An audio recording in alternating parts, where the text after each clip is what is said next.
And also kind of when someone is going through the grieving process or someone has died, passed away, which word is the best word to use? I don't know.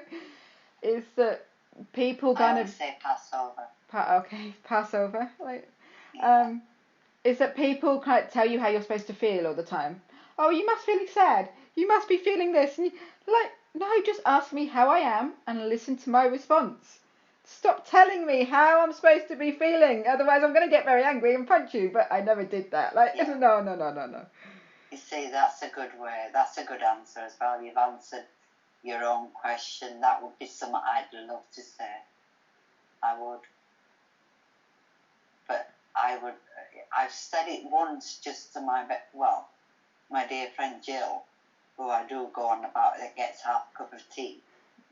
And I said to her the other day, listen, but then it's like 100 mile an hour voice. And I'm going, in my head, I'm going, forget it. She's not listening. So why am I trying to change? It's like that old, because I was in a convent, it's like the old serenity prayer. Don't know if you know it. I can't change them, but I can change me. Yeah, well, is it change the things that you can God change? God grants me the serenity to accept the things I can change and the courage to... I've forgotten it myself. Anyway, yeah. The courage to accept the things I can't and the wisdom to know the difference. There you go, yeah. We'll get there. You can't change yourself. We learn to change ourselves, but we can't change others. They're set in their ways, aren't they? Some people. Good ways, bad ways. Yeah. And I don't know about what you think, Lydia. Some people try to change us. It's a bit like gaslighting. I've said this before, but even your best friends can try and change you. You know, I've noticed little things like that with Jill and other people, and it just freaks me out. And I've said it quite a few times. Let me be me. I'll grieve the way I want to grieve. Stop trying to change me. I'm not changing you. I don't tell you what you're wearing today. I don't tell you what to wear. So stop trying to tell me. But you don't cry, Simone. Oh, you don't do this, Simone. Oh, you don't do that. And I'm thinking, oh, God, why? So what I've started to say is, why's got a big Y at the end. Well, there's no right or wrong. I've never found a handbook on how to live my life. Great. Yeah. You know, there's not a handbook for that. There's not a handbook on how to grieve. There's not a handbook on many other things. So when did they suddenly get the handbook on how I should live my life? Well, they haven't. So I can say it now, but I do find it very hard to say in front of other people. So I'm trying. I still do. But I just love your on there, a bit like yourself, it's lockdown, what can I do, who can I talk to? And I didn't want to talk to my family, I didn't want to talk to my friends. So I needed to speak to someone. I find it much better to speak to strangers now, sometimes, than I do to family and friends.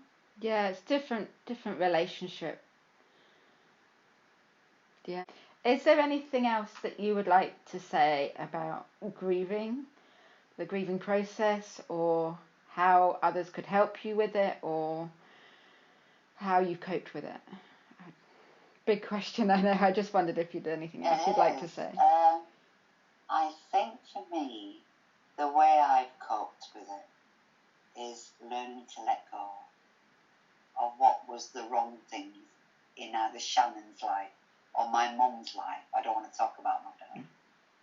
He was an alcoholic, and don't want to go there. But my brother was an amazing man.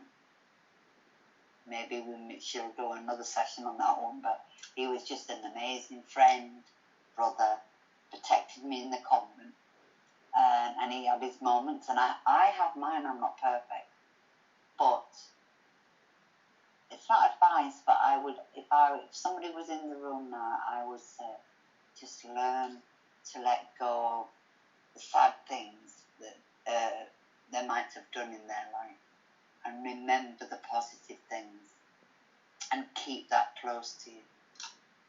Yeah. Keep it very close to you. Don't remember, I remember awful things my mum did to me, my sister and my brother. But now I don't, if that makes sense. Because I remember the good times. I remember her cooking French food because she was French. And stuff, just silly things like that, you know. Take your shoes off at the door, we don't like, you know. And I used to, oh dear, here we go. But yeah, just things like that I want to remember, because I think with me, I had that fear, I still have it, of I don't want to turn into her.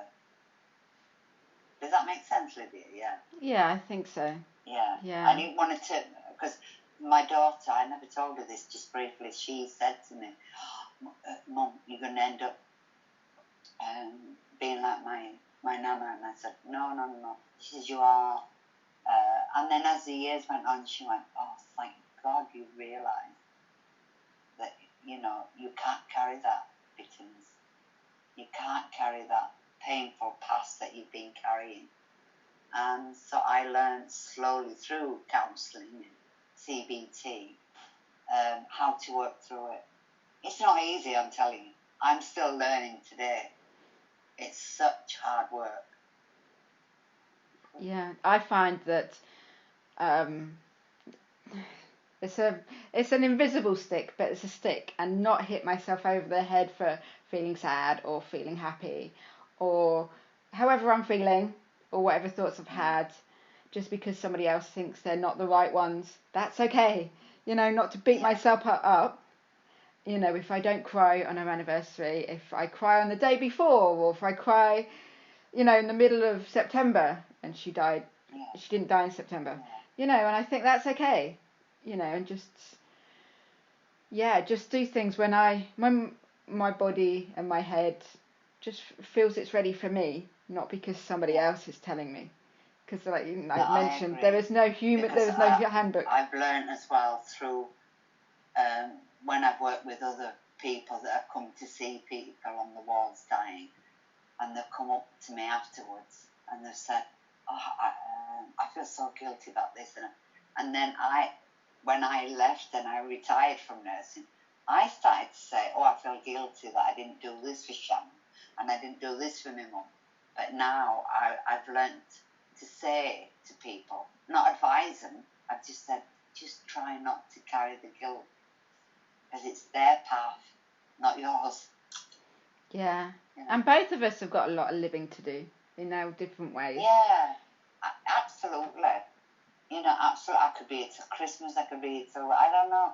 I mean, these professionals are not, I've said that to the neurologist a couple of weeks ago. I said, look, you're not God. You can't give me a time limit, 6 months, a year. My body will tell me when it's ready. And, you know, he just kept saying, you're amazing. But then when he closed my file, and I watched him do it on Zoom, and he put it in the filing cabinet and closed it, and he said, you do know, Miss Romani, I can't do anything for you. None of us can do anything for you now. And then sort of closed me off, and you know, press leave, see you later. I thought, oof. And I was swearing at him and calling him, not him, he didn't hear me. But I just thought, cold. But then I realised he was doing what I used to do. Because he's a consultant, he had to use the right, honest words. He didn't want to bull SHIT me. He wanted to tell me the real facts. And I asked him, I said, tell me bluntly what's happening. Tell me what you can't do or can do. And that's what I used to do on the wards. So in a way, he was doing what I'd been doing for nearly 40 years. So when I left, I rang him back the following day and I went, thank you for being honest. And he said, I knew you would ring me back. And I did. It took me about an hour to get through his secretary and then another one. But it's been lovely talking today. I could talk for hours. Leslie. Well, thank you for agreeing. Book another session about my brother. Whatever you want, I will edit. Try and get me in 1 week again, and I'll talk about my sister and my brother. Absolutely. If you'd like to, that's fine. What I'll do is I'll edit this. I'll send it to you, and I'll put it on my blog. And I think I've sent you my blog. Yeah. And it's just an honest reflection of me, and I did it because I wanted to get my head around how I was feeling. If people look at it, great. If they don't, that's okay as well. But I just think grieving is it's still a taboo subject that we don't want to talk about it.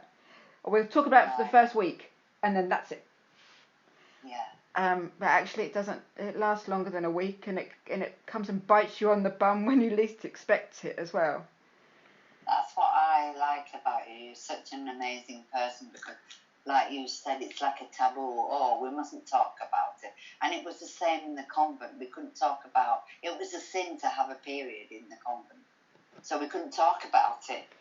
So it's the same thing. When it's like now, I feel as though I've lived more now since my retirement, even though I've lost my daughter, of course. But I feel as though I've opened up. Like, I feel like I'm this flower. Aww. And the reason I do have flowers around is because it was my daughter that always used to buy flowers for me or grow them in the garden or whatever. But yeah.